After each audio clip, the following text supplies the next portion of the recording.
Mr. President, like so many of my colleagues, I rise to speak to this important Omnibus Appropriations bill that we have before us today. And I, too, want to thank the Senator from Alabama, who I count on as a friend, and the Senator from, I was going to say from Baltimore, but the Senator from Baltimore and the great state of Maryland more broadly for all the great work they've done, and for their colleagues on the Appropriations Committee as well. We're showing the country we can work together. We're going to start the new year on a different note, and I'm excited to be a part of that effort. I will support the bill. I did want to come to the floor, like a number of my colleagues have, and talk about some of the business that's yet unfinished to set the stage for more work that we can do going forward. But before I do that, I did want to mention some of the specific good news in the bill. And I'm looking at my good friend from Alabama, and we've had a lot of fires out in Colorado and the West over these last number of years. And this bill does take some important steps to help us combat the threat posed by what are now really fast-moving, indiscriminately burning modern mega fires. We've had mega hurricanes and mega tornadoes. We have mega fires now in the great state of Colorado. And we've seen those fires not just in my state, but all over the West. In the Southeast, we've seen increasing fires, you name it. So the budget includes about $3 billion for firefighting and wildfire prevention programs, which is essentially the same levels as we've seen in recent years. I am a little disappointed that the bill doesn't include the Bipartisan Wildfire Disaster Funding Act. And this is a bill that I worked on with Senators White and Crapo. It's therefore bipartisan. It would allow the U.S. Forest Service and the Department of the Interior to access funding to support emergency wildfire suppression efforts. It's a lot cheaper to suppress fires at the beginning than to let them get out of control. It's also a lot cheaper to prevent fires from happening in the first place. I want to talk more about that. If you look at current projections, they only suggest that fires are going to increase in intensity and duration. And it underscores the need for us to get ahead of this growing threat to our communities. Again, not just in Colorado, but all over our country. There are fiscally responsible reforms in this Wildfire Disaster Funding Act, which would help us confront the skyrocketing threat that modern fires pose to our state's fiscal health as agencies work to protect life and property while being responsible stewards of taxpayer dollars. And that's just one of the many reasons I'm going to continue to lead the fight. It's a bipartisan fight. It's a bipartisan cause to see if we can't get this approach in place. This is a plan that would really help us with these fires that threaten our communities. Mr. President, I'm also proud that Colorado is leading the way in pioneering common sense wildfire prevention strategies that cut red tape and then leverage private sector know-how to create jobs while reducing the fuel loads in our force. We don't have enough federal employees. We don't have enough government monies to do all that we need to do in our force. And one of the ways we can do more of that with this private-public sector type of partnership is to reauthorize the Good Neighbor Authority.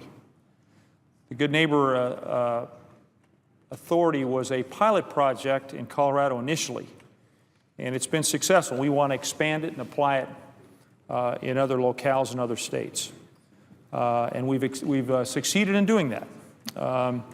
It will allow agencies to work collaboratively across arbitrary federal boundaries to improve forest health and reduce wildfire access. This bill also reauthorizes the Job-Creating Stewardship Contracting Authority, which allows the Forest Service and the BLM to partner with local businesses to improve fire safety on our public lands. This has been a critical tool in Colorado, and it's important that we included it in this bill. So, Mr. President, where do I think we have some shortcomings?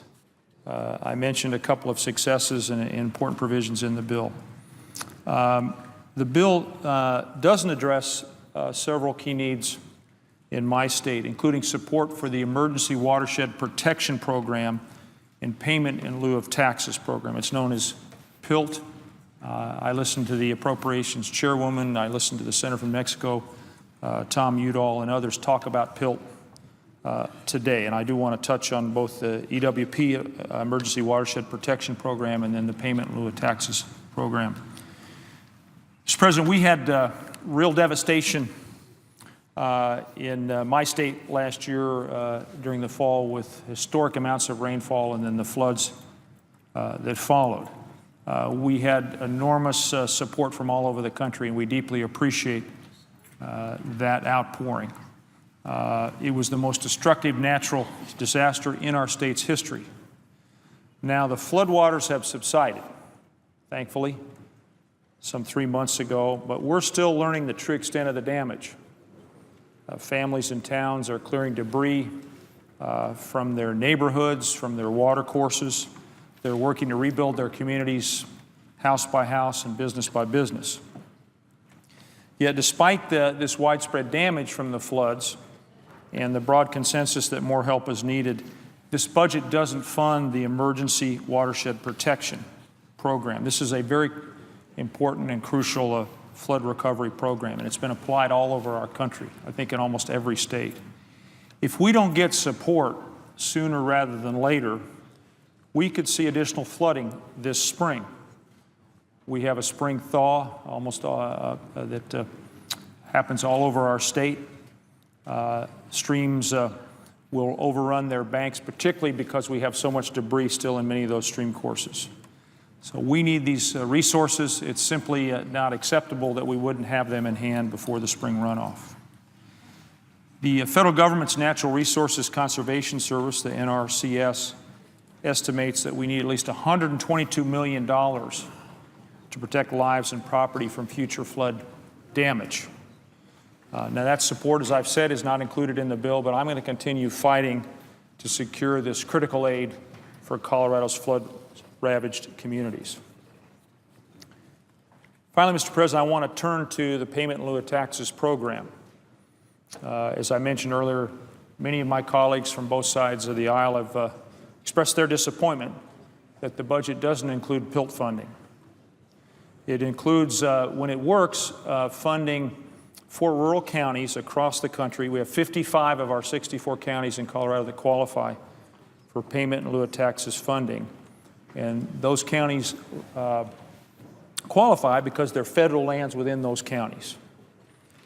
Now, those lands are an important part of the character and heritage of the West, but because federal lands aren't subject to local property taxes, they don't support essential services like schools and roads, teacher hires, our firefighters, our police. And I want to give you an example of what I'm talking about. Ouray County, which is in the southwestern portion of Colorado in the San Juan Mountains, it's home to about 4,400 people. Over half that county is public land, I should say, and half of the local school kids are already on free or reduced price lunch programs.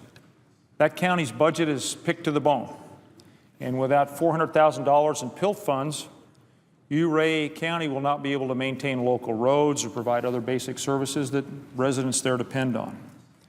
Now, those funds may seem small by the standards here in Washington, D.C., but they're indispensable for the rural communities in my home state of Colorado and across the West.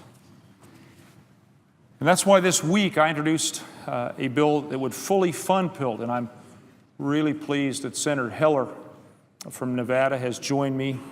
That fully funded PILT approach would give our rural communities certainty when it comes to their budgets and their futures. This is a common sense approach. Let's pass it without delay. I'm going to continue to work with all of my colleagues who support the PILT program to ensure that we do the right thing. And I want to take a minute to just speak to my county commissioners all over Colorado, those 55 counties I mentioned.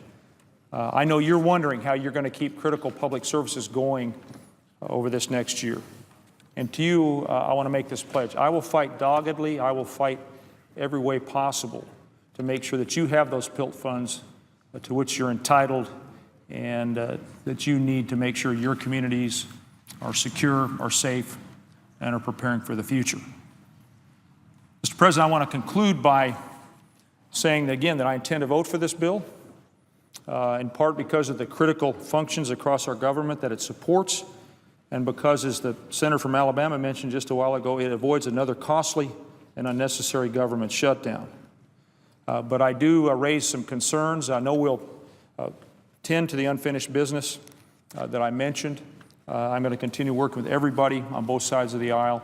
I'm going to keep fighting for the great state of Colorado in the process. So we'll do our part to be a great state in the United States of America. Mr. President, I appreciate your attention, appreciate your service. I yield the floor.